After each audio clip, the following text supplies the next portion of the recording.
Hal-hazırda qarşımızda çox sevdiyim ifaçı, hər zaman da mahnılarını sevə-sevə dinlədiyim Rəqsanə xanım İsmayılova. Salamlayırıq sizi.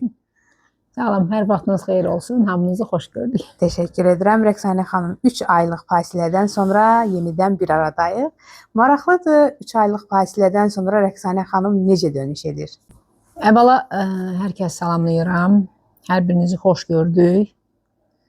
Bilirsiniz ki, mən hal-hazırda çox çətin bir ağır dövrdən keçirəm və mənim üçün əziyyət çəkən, mənim üçün narahat olan hər kəsə ürəkdən öz təşəkkürümü bildirirəm. Və demək istəyirəm ki, mənim əzizlərim, haqqınızı mənə halal eləyin və çox sağ olun ki, həqiqətən də mənim yanımda oldunuz. Və ilk öncə onu da demək istəyirəm ki, düşünürəm ki, indən sonra hər şey mənim həyatımda daha yaxşı olacaq. Aha. Bu müddət sizin üçün nələri dəyişdi və özünüzə hansı dərsləri çıxartdınız? Mən düşünürəm ki, mən ailəmə və balalarıma çox lazımam və mən onların yanında olmalıyam və onlar mənim üçün çox müqəddəsdirlər.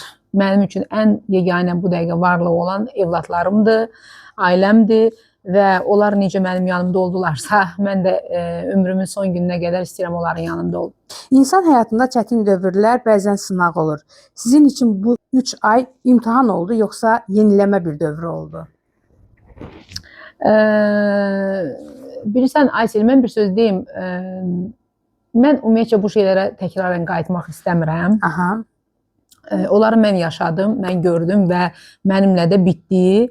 Həm də mən ailəm də istəmir ki, mən hər dəqiqə bu haqda danışım və bunlara qayıdım. Ona görə düşünürəm ki, danışmasam da məni hər kəs çox yaxşı başa düşər. Aha. Əvvəla mən bir Azərbaycan qadınıyam və 4 uşaq anasıyam. Və mənim evladlarımın psixologiyası var, onların gələcəkləri var. İstəmirəm ki, bu onların yaddaşında qalsın. Mən istəyirəm silinsin. Səhnəyə bağlı bir sənətçi deyək və çünki biz sizin mahnılarınızla böyümüşük. Moskva toyları, Azərbaycan toyları, demək olar ki, hər gün toydaydınız.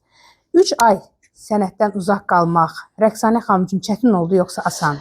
Yox, sözsüz ki, mən ancaq bir söz demək istəyərəm ki, buranı mənim əlimdən almayın.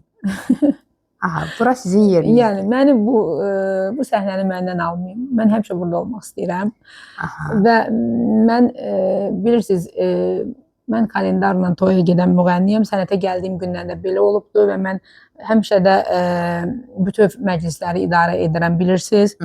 Fevral ayına qədər artıq mənim proqramlarım doludur və məni başa düşən bu dönəmdə bütün toy sahiblərimə təşəkkür edirəm və Allah onların balalarını xoşbəxt eləsin və bu bir həyatda sınaq idi. Siz ki, məni başa düşdünüz, çox sağ olun və danışdığımız kimi də o bir məclislərdə əvəzini çıxacaq. Aha.